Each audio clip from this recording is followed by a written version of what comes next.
Saudações, fileiros. Eu sou Tiago Nunes, acadêmico de medicina veterinária, criador, entusiasta da raça fila brasileiro. Esse aqui é o Gustavo. Se apresenta aí pro pessoal, Gustavo. Prazer, pessoal. Meu nome é Luiz Gustavo, sou criador de fila brasileiro. Crio desde pequenininho, meu pai criava, e profissionalmente eu crio desde 2018. Sou formado em zootecnia e tenho a minha criação aqui de cães de trabalho, cães fila brasileiro. E aí, pessoal, a gente está começando uma divulgação de uma série de vídeos que vai mostrar um pouco dos nossos objetivos quanto à criação, seleção e desenvolvimento da raça fila brasileiro, tá? A gente nota que existem alguns pontos a melhorar no nosso plantel e em cães que a gente observa por aí, e a gente está querendo discorrer sobre esses pontos em relação tanto à morfologia quanto ao comportamento. A raça fila brasileira é uma raça maravilhosa, que tem muitas qualidades, que tem pontos bastante positivos, e a gente visa explorar esses pontos positivos no bom sentido, para que a gente possa ter bons cães nas gerações futuras. E aí, Gustavo, como você tem já um certo know-how na questão de comportamento, seleção por comportamento, quais são os pontos positivos da raça em relação ao comportamento? O que é que a gente tem aí de destaque em relação, inclusive, às outras raças? A fila brasileira é conhecido por uma série de comportamentos, uma série de particularidades comportamentais que se destacam, como, por exemplo, a forte antipatia a estranhos, o apego ao dono. Eu queria que você discorresse mais sobre essas características e o que é que você observa nos cães por aqui. Nada melhor do que duas pessoas que são apaixonadas pela raça fila brasileira para falar um pouco sobre as características da raça. Como tu já comentou, eu gosto muito dessa lealdade, dessa parceria que o filho tem com o dono. Ele é muito apegado ao dono, muito família. Quando ele reconhece esses membros da casa, ele vai tanto respeitar e proteger essas pessoas, entendeu? E ter muito apego a elas. Gosto bastante dessa característica do filho. Justamente porque é outra característica da raça é que eles se dão muito bem em matilha, né? Conseguem viver bem em grupo. Então aí eles se entrosam como grupo, quando bem inseridos na família, né? E conseguem fazer um trabalho legal de matilha. Outra coisa, essa questão de ojeriza. Até que ponto é bom? Como a gente deve observar isso nos cães? Isso é uma qualidade, não é? Há hoje em dia uma discussão e muita gente diz que a ojeriza em excesso não é uma boa qualidade. Alguns dizem que ojeriza nem é uma característica tão observável, que deve ser observada. Como é que você discorre sobre isso aí? O que é que você acha sobre essa questão? A ojeriza, eu acho um comportamento muito bom, não só para o filho brasileiro. Que se a gente for trazer em outras palavras, é a aversão a estranhos. Não gostar de estranhos. Isso é muito bom para cães de guarda. Eu acho importante a gente selecionar essa característica, só que em doses adequadas, em níveis adequados. Se a gente exacerbar isso aí, termina sendo um cão difícil de lidar, ou até mesmo o oposto, sendo um cão muito frágil, muito frágil, né? sensível a estranhos, ou seja, ele sente muito a presença de estranhos. E isso aí que é a nossa função, né? De equilibrar dentro das futuras gerações. E quanto à rusticidade, são cães que tu consegue observar uma certa rusticidade? Tu leva muito ao veterinário, adoecem com frequência? Como é que funciona isso aí no teu criador? A rusticidade é fruto de uma seleção, né?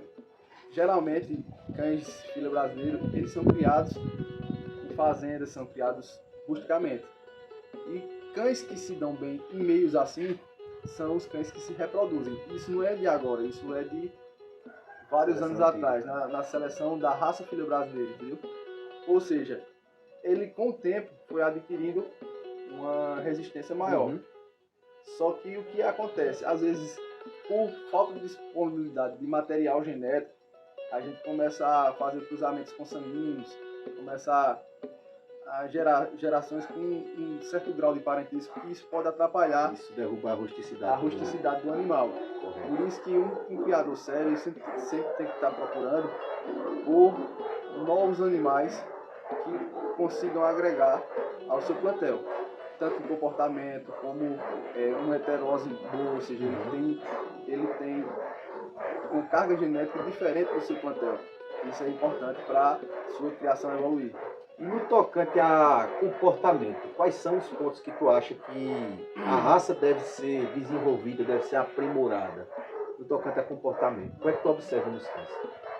Os pontos que para se melhorar, tem vários, né? Só que os principais que eu vou elencar aqui é o que eu percebo na maioria dos indivíduos que compõem a raça fila brasileira, que eu tenho contato, que eu pude presenciar, pude avaliar, que é o animal tem uma caça baixa, e isso aí no processo de adestramento Dificulta um pouco o processo limita um pouco o condicionamento, não é isso? Justamente a presa do fila é baixa, às vezes por selecionar muita agressão, selecionar muita ojeriza. Presa que você fala é aquele instinto de filar, né? Isso, de agarrar. De ir lá e morder e segurar. Entendeu? É esse instinto aí. Explicando aí pro pessoal que às vezes não é muito da área de adestramento. Falta um pouco nos exemplares da raça fila brasileira. Isso é até um pouco contraditório, né? Porque o nome cão de fila, o cão de filar, vem do português que diz cão que agarra e segura. Não é isso? Então, eu acho que essa seleção que potencializou a ojeriza e desprezou alguns outros caracteres pertinentes foi deteriorando essa característica que o fila tinha, não é isso? Porque a ojeriza é uma das características que mais é perceptível. Geralmente, os criadores que não adotam um trabalho de adestramento, eles não conseguem ver outras qualidades posterior à ojeriza, naquela guarda natural. Isso, de certa forma, é um pouco duvidosa, porque ele não avaliou a presa, a caça, a estabilidade psicológica do cão. Justo, isso é importante. Entendeu? E é aí onde está o erro. Porque se eu seleciono ojeriza, beleza. Ele tem a capacidade de ir lá no portão, de latir, de fazer aquela defesa. E se realmente tiver uma invasão, se tiver um cara, sei lá, um cara tá drogado, ou até um cara louco mesmo, e entrar, mal intencionado, né? E entrar. Numa situação real, esse tipo de característica pode não resolver a situação, no caso, né? Justamente. Pegando esse gancho, numa seleção por funcionalidade, quais são os principais pontos que a gente tem que prezar no tocante ao comportamento dos cães? O que é que a gente tem que observar na escolha de uma matriz e de um padreador para que eles possam ser os genitores de uma ninhada? O que é que a gente observa mais nessa questão do comportamento? Pronto, eu vou citar o que um amigo meu, adestrador e criador, não de fila, mas ele gosta muito, admira muito a raça. Ele falou um dia desse, ele disse: o fila é uma grande raça com grandes problemas. E fez total sentido para mim. Por quê? A gente precisa equilibrar o fila. Se a gente só partir para um lado, a balança vai ficar desequilibrada e esse cão não vai ser um cão completo. Voltando para elencar as características. O cachorro ter uma agressão satisfatória, ter presa, a capacidade de morder, a capacidade de lutar, isso é capacidade neurológica, a capacidade de equilibrar. Às vezes ele tem uma agressão a mais, mas se ele tem caça, o adestrador, a pessoa que está trabalhando com ele, consegue equilibrar esse cachorro, consegue acalmar ele e colocar na mente capacidade neurológica para ele suportar determinadas situações. Cães que se recuperam fácil de situações estranhas. São coisas que a gente tem que parar, sentar, elencar isso aí e começar a selecionar a partir disso. Parece uma coisa um pouco metódica, mas na prática não é como uma receita de bolo, que a gente vai procurar um cão que tenha X, Y e Z. Geralmente a gente não consegue reunir todas as características ideais num só cão. Isso é muito raro. O cão perfeito não existe. O cão perfeito não existe. Mas aí o que é que a gente vai fazer para que dentro de um plantel a gente consiga atingir filhotes que tenham o maior percentual de características boas em um só animal ou em poucos animais? O que a gente pode fazer para, dentro de uma população, a gente peneirar os principais para que a gente possa promover cruzamento entre eles e melhorar essas características nas gerações futuras? Os pais da próxima geração tem que ser os melhores que a gente puder. Tem que ser aqueles cães que a gente avaliou, a gente já colocou num processo prova, de treinamento e viu que ele desempenha um bom trabalho e, além disso, ele evolui muito bem. E, a partir disso, começar a fazer a seleção desses cães. Já quando o filhote é 45, 50 dias, a gente tem que começar um outro trabalho de seleção. Ele já tem uma boa carga genética. Agora a gente vai identificar os indivíduos que realmente expressam as características que a gente observou nos pais. Entendeu?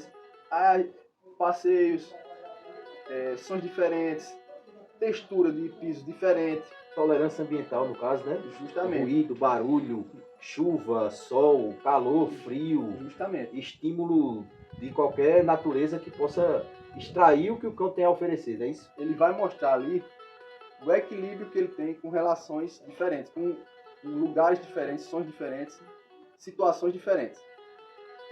É possível eu conseguir chegar a ter bons cães, na verdade, sem que eu tenha por trás um processo de condicionamento desses cães? A gente chama esses cães aí de outlier, né? Ele é um ponto fora da curva. Eles são cães fenomenais. A maioria da população, ela precisa de um processo para chegar a um determinado patamar. Mas aí, ressalvando, se o cão não tem uma boa genética, não tem características boas, ele sempre vai ser um cão limitado. Por mais que a gente treine ele sempre vai ter limitações em determinados pontos. Por isso a importância de chegar lá atrás e selecionar bons cães. Você acha que se eu adquirir um cão agora, entre aspas, o melhor criador que você tem em mente aí no tocante à criação por funcionalidade, Certo. e eu não condicionar esse cão, não fizer um treinamento base, esse cão vai exercer a famosa guarda natural com excelência? Não. Eu já não consigo isso. Depende do que a gente considera como guarda natural. Para alguns vai ser aquela velha defesa do portão, né? É aquela fera que está por trás do portão, trás da quer grade. quebrar o portão, morde a grade, quer matar a gente. E para outros é realmente o combate. Justamente. Aí se fosse assim, o MMA ganhava no grito. Quem gritasse mais ou quem fizesse mais um espalhafate ganharia, né? O campeão da WWE ia vencer o UFC, gente. E realmente a gente tem que colocar aquele cão à prova, ou seja, começar a adestrar ele para começar a identificar se o cão é bom ou não.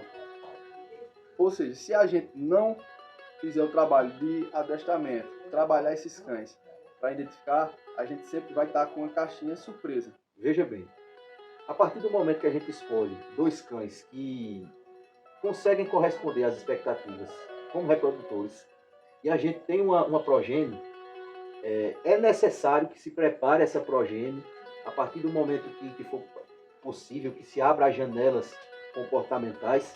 É necessário que haja uma preparação, um condicionamento desses filhotes, ou isso não é 100% verdade? Eu, por exemplo, acredito que a partir do quarto, quinto dia, que são os momentos em que abre as janelas comportamentais, o cão deve ser iniciado em um tipo de preparação. Não sei se é a sua opinião, se você concorda. Com certeza. Todo ser vivo, ele é composto de genética e de um ambiente, ele é formado. As características que ele expressa hoje devem desses dois fatores. E se a gente só frisar um ponto, é feita a questão da algeriza, só frisar um ponto, com certeza vai ficar faltando.